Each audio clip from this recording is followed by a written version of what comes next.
started. Thank you so much for being here. We have one more week after this week of this series, and I've had enough comments that I think we'll be doing this again at some point. So thank you, all of you who've contributed, who've shown up, and we thank you, Demetrios, for being our speaker today. And I have left your bio somewhere where I don't know how to access it. So can you describe your work, and then you will, I know, describe your faith and how it impacts you. Sure, happy to. Thank you. Morning, everybody. Morning. Good. Morning, back row. The most cheers, I think, are going to come from behind me. Is that what that is? So the work that I'm doing now is in geographic information systems, and I'm actually training end users on that information. So in 2020, what year are we now? Yeah, 22. So almost 2 years ago, I changed professions entirely, and I was doing some training and development before, but changed professions and have been doing it since in this realm. So a lot of end user training on what does the software look like and how do people use it well. So that's the work that I do. I was also thinking about the work that I've done before that. The work that I've done before that was a good 13 years of academic advising at Colorado State University. And so a lot of that was working with students who had questions about what am I going to do with my life? How will I study? Right. So there's a lot of one-on-one conversations that took place there. So that's some of the work that I have been doing. Also do some work with emotional intelligence and some fun trainings that take place there. I've been trying to build more and more knowledge with the Enneagram here and there. So fun realms of that piece. As I thought about sharing today, the other thing that I thought about is I also thought about what's the work that I do in my role as parent as well, right? Because to me, that might be one of the most important jobs that I try to step into, right? So what's that role of parent or father that I might do there? So I brought some pieces to talk there and the way that that shows up there. I would say that the work I did in advising was a lot of conversation, was a lot of care for individuals. So I'm happy to talk a whole lot about that. The work I'm doing now is end user training, really great people, and sometimes almost feels functional, right? And so we can talk about how faith comes into that. I'm happy if you have questions about that to talk about that also, but maybe less thrilling, that part there. So yeah, that's some of the work that I do. What I wanted to do is I also wanted to get your thoughts. And so that's the half sheet that you have before you there. And I wonder if we can take, 5 minutes. It always seems like 5 minutes is going to be a super short time, but then it actually ends up feeling quite long. So what I'll do if I can is I'll set a 2-minute timer on my side to give you kind of a halfway point of working with that sheet. And then it can give us a sense of where we are with timing. But you'll see the sheet says, to me, faith means, and I wonder before I even start sharing and talking, if you can think to yourself, what does faith mean to me, right? Is there a way that I would define it, or are there things that come to mind? I tore out some pieces of paper. If you need something to write down with, you can do that there. If you want to write notes down on your phone, you're welcome to do that. I don't participate in Snapchat, so don't post my pictures. Public joke, thank you. And then you'll see that it says important components of my faith include, right? So what are those things that you think have to be part of your faith and the way that that looks? And then the final one there says, when are the times I am aware of my faith? And as I thought about doing this presentation, that was a funny one for me to think about, is when am I aware of my faith? And I thought about it in different ways. So I'll set a 2-minute timer here, give you a couple minutes to start writing down. That'll give you a nice halfway point. And then we'll come back and we'll get another 2 minutes there. If you feel like you're done with those questions, that's fine. Then I would ask you to think about, is there something in particular that brought you to today's session? Right? So I'd be interested to hear that from you as well. So we're not going to share the first piece out from the sheet. That's yours to keep. But if you think about why you're here to this session today, I would like to hear that from you today. So I'll start a 2-minute timer. I'll be working on my side here too. And then we'll see if we need another 2 or if that was sufficient. You have our copies. I do, yes. Thank you. Anyone else for another copy? No?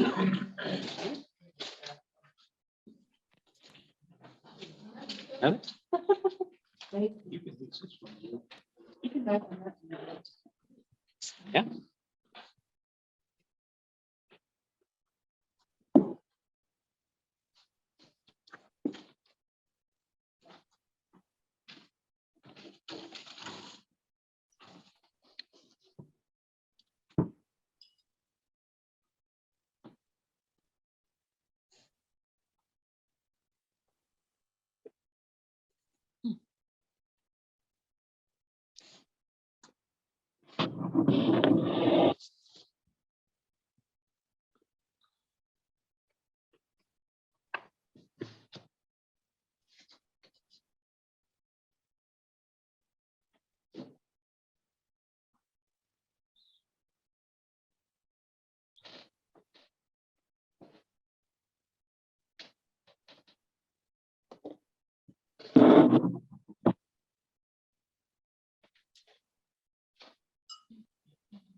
And Lori, do we have a number of folks who are joining from?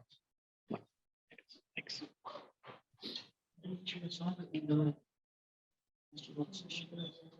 Sounds great. Thank you.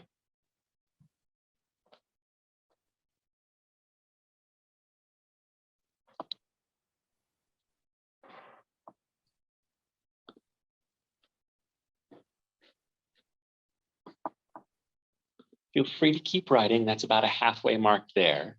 So I'll go ahead and set another little timer as a reminder, but about halfway through. And you don't have to finish all the statements, just kind of a marker to think about where you want to capture more of your thoughts. And we'll get started here shortly. And again, I would not ask you to share that half sheet, but I would like to know from some folks, what brought you to this session a day, right? If you've been coming to these, what about these draws you? What excites you coming this direction?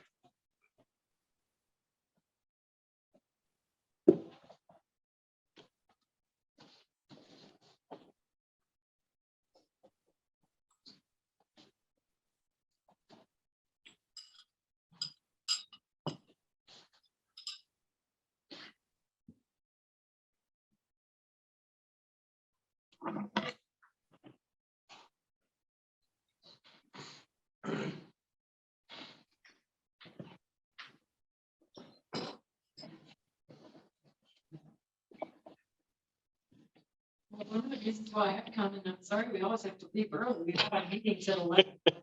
It's been good to get to know all you guys who have shared. Mhm. And that's one of the reasons why. Yeah, thanks, Betsy. Appreciate it. Let me take, I don't know, 10, 15 seconds, wrap up the words or sentences, thoughts that you're dealing with there. And then I'll hear from some more I'll hear from some more folks about what brought you today.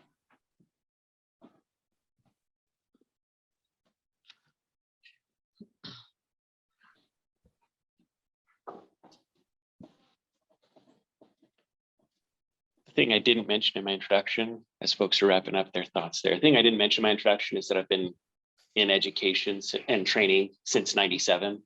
So I'm not startled. So if you if you have a question, if you have something to ask, there's no formal raising of hands, right? You're welcome to kind of shout out, peanut gallery included in that. Shout out what might be on your mind there. But I'm curious, a few other folks might share what has brought you to these sessions or what brought you to this session in particular.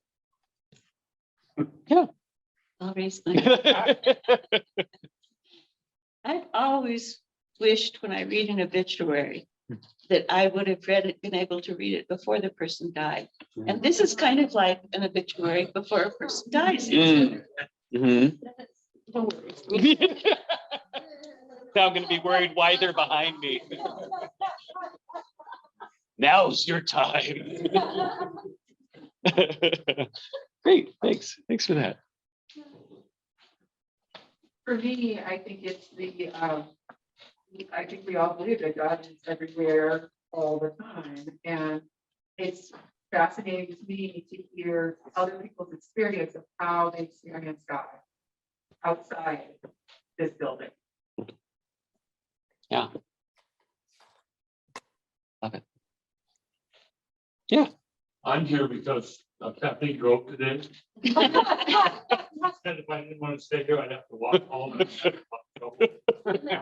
Here. Thank you, Kathleen. And apologies from several of us. Big trouble. I love it. I think the need for human connectedness and community and sharing that, like hearing stories of other people with similar beliefs and their journeys. And Great. Thank you. Thanks, Nancy. All right. I put that in the important component of my faith. The first thing is community. Mm, And that's one of the things that I feel here. I feel it in church as well, Mhm. but to hear the diversity of the way God works with each and every one of us in sometimes ways that would never occur to me. I get to hear from others' perspectives, and these have been so rich. Mhm.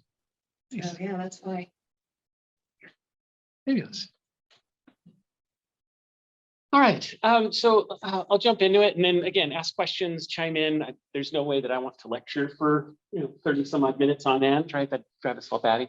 I think one of the first things that I would say is that I struggle with perfectionism, right? And I say that because if I'm trying to perfect, then I'm not actually practicing my faith, right? If I'm trying to perfect, who is it that I'm listening to? I'm listening to myself and I'm not listening to God. Right. And so if I think about, what are the stories and how did this all begin? I remember I was probably 10 years old and there was something called Awanas. And it was like a youth group that wouldn't be called youth group, it'd be cool, right? So you'd go to Awanas. And I'm not kidding you, I can till this day remember like, this is the way you pray. You praise God, right? You pray for others, you ask for forgiveness, you give thanks. And then last, if there's time and you have enough space, you pray for yourself, right? No, do laugh, right? Like that's the thing, right? Like lastly here. And I distinctly remember being part of St. Paul's where someone was giving a sermon and sharing with us and saying, when you pray, how are you listening for God? And I was like, whoa, wait. God doesn't talk to me, right? Like I follow this equation. That's how I pray. And I say that somewhat in jest, but I say that also that like my spiritual journey is probably only 5 years old in me thinking of my relationship with God in different ways. I've always been growing and thinking, yes, but I've been following that equation for so long, right? I've been perfecting and, being this good spirit of God that I was following and just doing that. Right.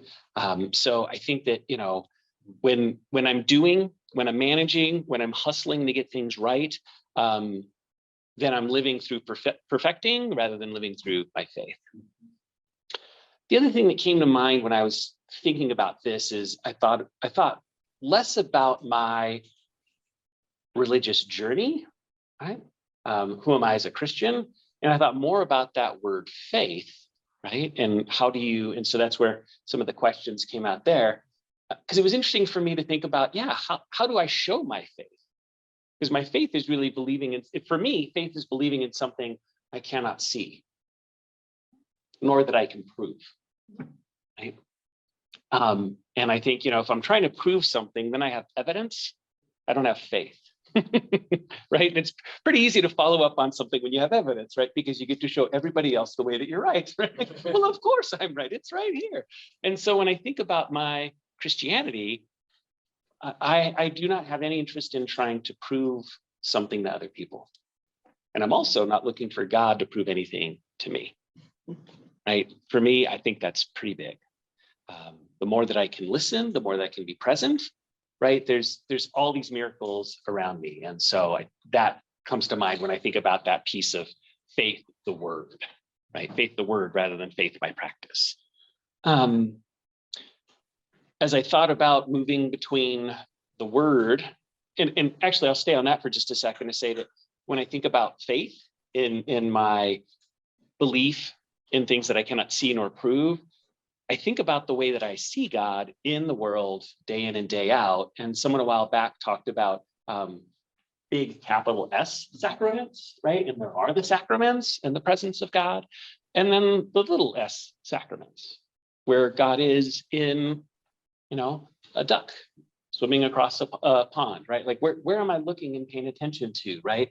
Seeing someone else and having an exchange or an interaction. Having these small guides. I tell you, the more and more I pay attention, there's these little guides that come in and I'm like, oh, there's something else I should be paying attention to here. I think I'm supposed to be going over here, and my attention, my conversation, my time, my presence is being called here. What's before me, right? And so I think about God being present in all those ways also. So I think that's the way I would talk about the word itself.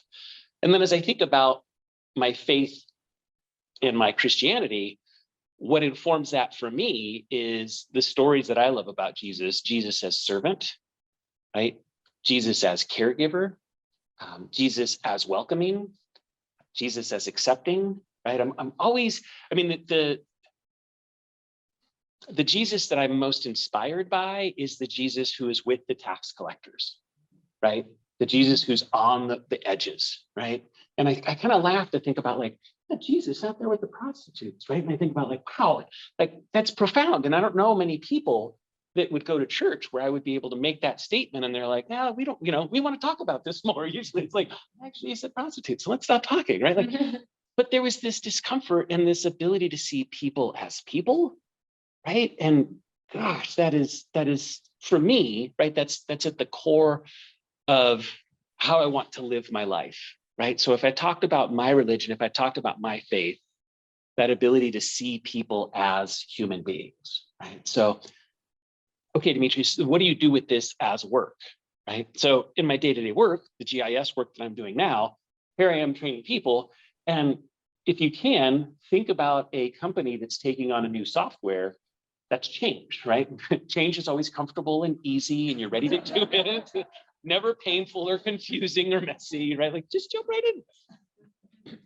And so I have to slow myself down. And some of this is from the help of a coworker as well. He said, Demetrios, these people are already dealing with so much. There's so much stress in their day-to-day workplaces that as we come in to train, right, as we talk about this new software, really our work is to kind of hold space and help them feel comfortable. But I don't know about this. Yes, it is new. Where are your questions? Let's take a look at it, right? So there's this pause, right? There's this slowing down. And I don't believe that I do that alone, right? I believe that I do that with, here by the grace of God. Really, I'm able to do that by the gifts and God's presence to help slow things down. So showing up to accept people as people, what are the things they're navigating? What are the pieces they're bringing before them? So being able to show up in that way. And if I tip one toe quickly into my realm of work at CSU, we were working with students who were trying to figure out, what am I going to do with the rest of my life? And sometimes that feels like such a simple question. Like, oh, well, you, thank you, Nancy. Because I think sometimes, and again, maybe it was the work I was in, but I had so many parents who were frustrated by like, my child just needs to know accounting or engineering, right? They just choose a path and then you go do the thing and life is fine forever after, right? It's just that. And so I think the way that my Christianity showed up there was slowing down enough to hear the person who was before me, because we also had students who were under the belief or guise that they were going to be engineers or they were going to be business majors. They just weren't in that department yet. They weren't part of that school yet because they hadn't earned the marks to get in. So then they're sitting before me and they're saying, Demetrios, I was really good at Legos. I know I need to be an engineer. Great. You'll need to finish algebra because you'll need calculus, right? Like, I'd be a great engineer if it wasn't for math. Please don't be an engineer. You need your math, right? But again, sitting with people and trying to think about what is it that's informing some of that and hearing that story. And again, to me, when I hear the stories of Jesus that I fall most in love with, it's him hearing other people, right? It's him being present in those spaces, him trying to sit and understand. And there's other stories I know, right? Judgmental, right? Or just, who is the, I just lost it. Is it the Samaritan woman who comes to him? asking for help with her daughter or her child and says, hey, my child's sick, could you please? Oh, it's a Canaanite. Thank you. Yes. And right. Yeah. The crumbs. Right. And, so he's also dismissive, right? Like, oh, no, I want, so I know there's lots of layers there. Right. So again, when I think about my being a Christian, I think I try to show up in the ways that, again, the welcome, the love, the care, the meeting others where they're at informs the work that I do. So I think for me, that's probably the easiest part of practicing my religion, right? And I say that because I get to show up, and in some ways I get to show up and I get to do a job. Right? My job's executed, it's done, move forward. I mentioned being a parent, and I think that's actually the harder place for me to be a Christian, right? And I don't think that's anyone's fault but my own, right? And so I started thinking about what does that look like? And I thought, I heard a quote a while back where someone said, becoming a parent has made me become someone I wouldn't have been otherwise, right? And I really love that. I'll have to ask for grace from Beth because she's heard this a whole lot, right? Like, I actually believed I was a patient person, right? Like growing up, I'm like, I'm so patient. I'm so good, right? And then, becoming a parent, I quickly learned like, oh no, I'm patient when things go my way. When people agree with me, I'm the most patient person ever in the entire world. I've got loads of patience that way, right? Which those of you who may have parented know is nothing, right? I can argue with a spoon sometimes. Right? And so when it becomes trying, right? Again, I feel like I have to get things, and this goes back to my perfecting. This goes back to me, right? I got to be the right dad, or I got to do the right thing. And where's that focus except back on me, right? So I'm focused on the doing, I'm focused on the performing, right? And then I feel like, boy, I wish I could do this a whole lot better. And then I feel like I'm letting myself down, feel like I'm letting my kids down at times, right? And so it's just this like, ugh. And so when I'm in that doing space and that managed space and that scheduling space, I think what I end up doing is I end up falling down, right? I stumble and I fall down. And I love the statements of, where's that? And I think it's a separate reference to the Bible, but it's someone who's questioning God and saying, I went through these struggles and I went through these hard times. And, I look back at those hard times and I see one pair of footsteps and where were you, God? And I think the response is, right, you've heard this before, right? What's the response? Yeah. That's when I was carrying you, right? And I almost get to tears with that, right? Like, come on, Demetrios, right? Like, I almost get frustrated, like, where were you? I felt so alone, right? And I could be carried the whole time when I allow myself to be carried, right? So I feel like that's when I stumble and then I forget that God is with me, right? Because that's there. So can I not only slow down to meditate, but can I slow down to pray? And what is my conversation with God, right? And I think just today, Felicia made a mention of how can we bring, lament forward, but how can we bring all these feelings forward? That was the 5 equation parts I told you earlier, right? That wasn't part of the 5 equations. Then be angry at God, right? Like that wasn't in it, right? And so it's really great for me. And this came up probably 6 years ago where someone did invite me. They said, Demetrios, you're feeling angry. Feel free to shout. Be angry. Mention the discontent. And I thought, wow, wouldn't God know me more fully if that was there too? Because it's there. I'm pretty sure it's not hidden from God, right? So I feel like I'm still building that faith practice, right? Do I see myself as a Christian? I do. Am I looking to prove anything? I am not, right? If I can meet other people where they're at, maybe we're talking about the same kind of God who wants to bring love and care into the world, right? That looks different for one person to another, right? So who am I to say like, no, I'm sorry about a picture. This is my God. If you can just look at this person, we do this together this way, right? So that's not what I'm looking for. In the way that I practice. So yeah, I think that's the piece I think about is when I can practice it well, when I can slow myself down, and what I've been trying to bring to parenting more recently, right? Again, the work that I do, right? This parenting job that I have 24/7 is how can I see God present in my child who's having a fit, right? or not getting what he wants, right? Or fighting me on this thing, right? So then I get to slow down and I get to be present with another human being rather than, the clay that I'm molding, right? I mold you and you just do what I tell you to do. Things will be fine. So I think that's my place for growth that I've been looking at recently is how am I showing up and bringing what I think I can easily bring into my job, right? Because to me in the job, it's great. I think I do it well. And I'm not bought in on those relationships entirely. I see them, I train them, they might have questions and ask back, but boy, it's not the relationship I have day in and day out with my family, right? And so I think there's a different hook there that then asks me to be a different Christian, right? To step into that and be as loving and welcoming, right? As Jesus was. So that's kind of parts and pieces. I have other items that are coming up here as well, but I'll kind of pause there for a second. Were you hoping to hear other pieces? Are there questions? Yeah, Sarah. I just wanted to share with you guys, my experience as a parent. We could talk a whole lot, but I remember one time trying to get a very simple concept about morality and right wrong into my child's head. I get incredibly frustrated and child went away and my parents were there and I turned around and I said to my parents, I thought raising children was about forming them and helping them to be, like valid, responsible people. And what I'm being asked is to be a valid and responsible person myself. I did not sign up for this. Yeah.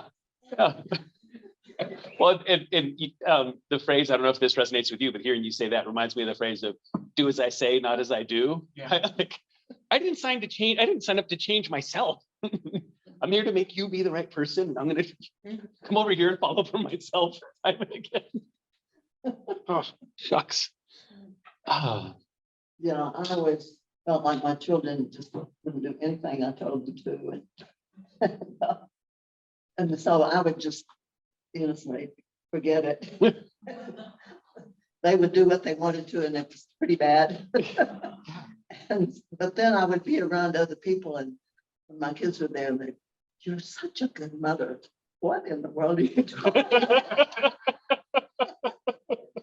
I have no idea. Yeah.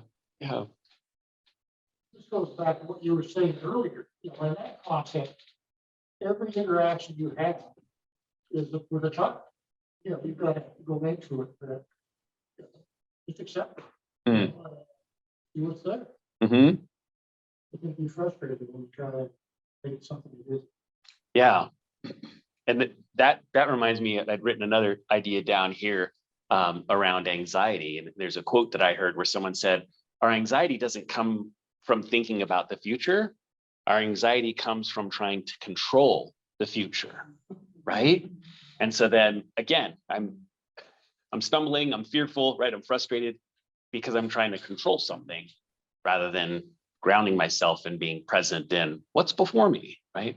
What's the worst that can happen here? What will go wrong? Had a really powerful workshop a while back where someone had us, and Beth and I were both there, had us talk about how would you describe your child at 25 or 30 years of age? And it was, contributing citizen, right? It was all these pieces. And I think Isaac was still young at the time. I don't know if we had Evan yet, but, we named all these things. So Isaac's 14 and a half now, and Evan just turned 11. So that's how long ago the workshop was, right? But then the facilitator said, all right, so when we look at these things, being, honest, being a contributing member of the society, right? Just being a good person, being a good citizen. When we think about those things, what does that have to do with putting your jacket on to go outside? What does that have to do? So it's this really great question of like, oh boy, what are the battles that I'm even picking, right? That I want to talk to my child about. And then someone more recently, I was talking about my concerns of what's going to be the relationship. I feel like I'm going to get the relationship wrong. Back to my perfectionism. I'm going to get this relationship wrong with my child. And this friend reflected back to me like, well, Demetrios, but you're invested in the relationship. You care. So what do you think you're going to get wrong? And as I slowed down, I thought, oh my gosh, like relationships are going to be stepping on feet, right? It's like dancing, right? I'm going to step all over your feet because we've not danced before. Maybe we've danced a long time and, I'm doing a new different dance, but I didn't tell you, right? Like there's all these ways I'm going to step on your feet, but hopefully I'm invested enough in the relationship and you're invested enough in the relationship, or I can show you how much I'm invested to want to invite you back, that we keep tending to that relationship together, right? And I think that's also something that feels totally inspiring to me, because I have not earned the grace of God. There's nothing that I've done. And yet every time I can turn and there it is. Right. Yeah. I appreciate what you're saying. What I have learned with a son now who's 40 is that they have a relationship with God and have since the very beginning, and they learn their lessons regardless of what we do. Mhm. And that's important because God is somehow connecting. In the end, my son has opened my heart and my mind to all kinds of things I never believed in, but we let him go on his own. We knew there were going to be hard times, and there were. He was hungry. He was without a home. He learned hard lessons. But in the end, I knew that there was a relationship from when he was a small child with God. And so I couldn't control, and I still can't control. But still, I'm not in control. So each of us have that direct connection with God, whether we're tuned into it or not, we're on the same wavelength or not. But at times in their lives, they're connected with on that wavelength. We are not. Yeah. Yeah. Yeah, for me, that brings up an issue that I have that sometimes feels like a personal failure, which is that I haven't talked to my son for years. You know, and do I take that on as something I did wrong? Or do I let that be, just that this is how it is? Yeah. And I think there are a lot of parents in that position who feel kind of shut down by these conversations about, oh, things are so perfect, that the kid gets it. Sometimes the kid doesn't get it. I think of parents of shooters, for instance. And so how much do we take on of how a kid turns out is another God issue. For me, it certainly has been a kind of letting go over and over again and letting that kid be God's. Mm-hmm. Yeah. I'm worried for saying that. Yeah. When we do face challenging times with our children, and we try to see God in them, and yet we know that they are making all kinds of decisions that are not our values, are not necessarily God's values. It's really heartrending to, do I put my hands up and say, this is your path? That's a challenge. I think of that woman who was at our latest, what was it, the thing we were talking about the gun control issues, and she had a kid who killed her husband. And I think about that moment and how she must have, so.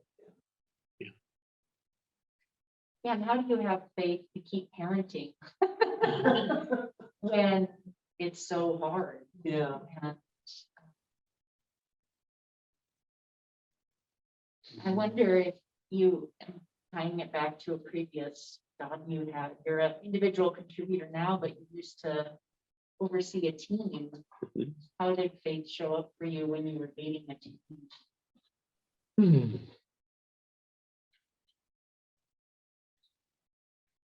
Right now, what I'm doing is I'm cleaning up all my language because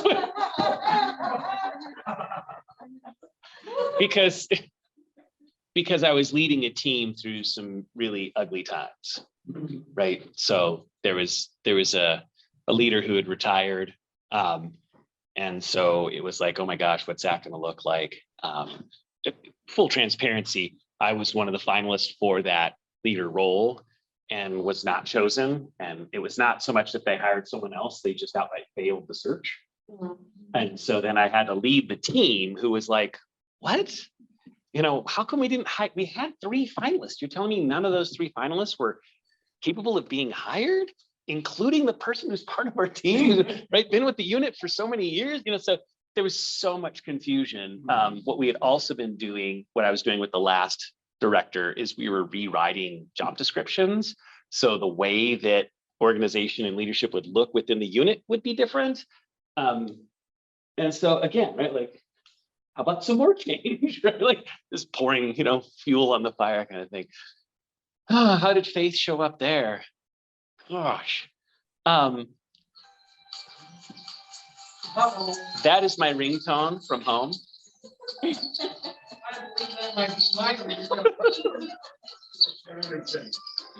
Oh, so no, that was mine. That was mine. Yeah. That helps me be a little more lighter, right? When what do you need from home?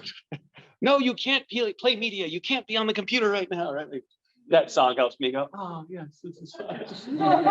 Little flute. Good dad, good dad. Yeah, so you know, leading this team was really, really tricky. And I think what I had to do in that case was, I feel like it was less about my religion or my faith in God. I think instead it was faith in the team we had and what they had developed. And one thing I told myself early on is, okay, so, and you'll love this, right? Like, okay, so Demetrios, we failed the search. So I was ready to hear that they hired someone else. Like I was preparing myself for like, hey, I can be bested, right? This is all right. And they're like, we failed the search. And I'm like, oh my God, I did not prepare for that. You're like, no one is suitable to be hired, right? And so I left that and I told myself 2 things. The first thing I said is, do I stay, right? If I stay, then I have to be prepared for a no a second time. And if I get no a second time, then I should be gone because then that organization doesn't believe in me, right? Maybe other parts of it does, but that unit does not. And the second thing I said to myself is, okay, if I want to quote unquote prove myself, right? I could do amazing director things and I could make this all about me and do these things. If I do that at the cost of this team who I'd been with for over 10 years, some people part of that, a good majority of that part of that team, you know, 10, 8 years, we had some great longevity in that team. If I do all these great director things for me, but at the end of all of that, that team has blown up, what am I the leader of, right? I'm the leader of like this burning trash can. Everybody, let's go, you know, and so really, I think the way that faith showed up for me there was faith in the team and trying to help them continue to believe in the work that they were doing. And again, it was such difficult times. It was tough practice. Much like a job in teaching, you don't hear about the impacts that you have on people's lives, right? Like as a teacher, you're like, okay, I'll do all these things. And they're, you know, ungrateful. They give you the bird. I taught high school for a bit, right? They give you the bird, and you're like, thank you. Yeah, great. You're number 1 too. And so for this team of 11 advisors, you know, you had people who were doing hard work and they were frustrated. Why are we admitting students when they can't get into the major that they want to have? They're spending this money and they're not going to study the thing that they want to have. That's misleading. That's a bait switch. There was a lot of frustration. And so one of the things that I brought in there that carried them forward and that the new so I stepped into this interim role. I don't know if I finished my last train of thought, right? They told me that the search was failed and they said, but would you like to do the work for supplemental pay? because no one was there to do the work, right? The last person retired. Yeah. So they failed the search with no one in place. I was like, nice work there. So that was the new work I was doing without the title, right? No, you're not this, but you're kind of doing the work. So the new person who stepped into that I say that because the new person stepped into some supervision role while I was still there. And one of the things that we brought to the team was, hey, can we have 5 minutes at the beginning of every meeting where we're going to practice gratitude? Thanks, Mike, for supporting me today, right? Thanks, Nancy, for what you've done for me, right? Thanks, Amy, for, right? Like this week, Amy helped me with X, Y, and Z. Then we get that recognition in real time for the hard work we do that may not come other ways. Or sharing sunshine moments where it's like, you know what? I was out and I saw Amy's student today, and the student was like, oh yeah, years ago I was undeclared and Amy was my advisor and she was so great, helped me find it. And you're almost hearing these stories back that are going to feed us somehow. And so brought that back to put faith back into that team and help them do the work that they were doing. Because it was great people. We would all stand behind each other. We didn't all agree on the same things. We had people who were fiery and upset, right, and different things. And yeah, there's a segue or a side tangent story that it's a pretty funny piece. But yeah, so I don't know if there was like a faith in God, but there was a faith in team that helped at that point in time. Yeah, and you know, I would say actually probably my own practice, my own belief in God didn't change, but that's another point where I stumbled because I believed I was alone. Right, the director who I worked most closely with was someone who had retired. So now I'm leading the team. The new supervisor who's overseeing the team, we had worked together for years and years. We were so close. We'd done such great work together. And there were times when that person was in my office in tears. Demetrios, what is going on? How do we support you? You know, and I'm like, this is all going to be okay. Like, we will get through this. We will figure it right. And so all of that felt like, boy, where do I go for those kind of supports, right? And then upper leadership was not an access point to me. Oh, yes, I could have, yeah. Yeah. Yeah, and never assume that somebody else isn't getting God's directions. You don't have to do it. Yeah. And that one's true too. And you know, it's interesting because I do have to slow myself down sometimes to say, how am I a Christian? How am I a little Christ? How am I not Christ himself? Right? Because again, perfecting and trying so hard, right? It's like, I'm going to be this super great Christian. No, just be you. That's sufficient, right? That's enough to do. Yeah. One of the things that I told myself is, or that inspires me is, if I think about God, or I'm sorry, so if I think about Jesus coming to earth and being made human, for me, that's more powerful because then there's hope for me to love and welcome and care for others, right? There's the ability that I'll be able to do that too. Because to me, if Jesus was just like mostly divine, right, then it's not that hard, right? Like, what do you need to do? I'll just make things magical, or I'll just ask my good buddy God, right?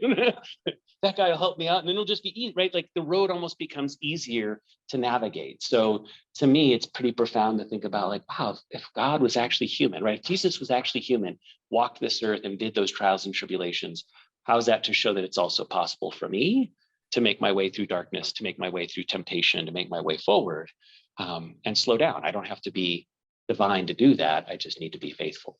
So it's another piece that comes up for me. And to be absolutely transparent, I say all this from not a space of getting it right. Like, it's not like I do this practice or that it comes easily, right? Like that's part of my growth.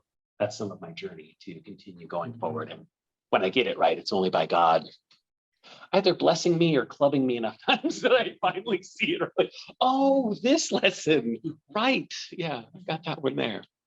All those God's 2x4. Sometimes tries to, you know, be like, you need to do this. Yeah. You need to go over this way. Like, finally he's like, smack. That's what you need to do. That's the one. And when you say 2x4, you're not referencing a chapter or a verse. A literal piece of wood. Yeah. Large. More instructive, more directive. Yeah. Well, thanks. I want to recognize time also for everyone. So I'm happy to stay and take questions. And if folks need to step away at 11 o'clock, I want to honor and recognize that also. Are we near 11? Yeah, you're welcome. Thank you all.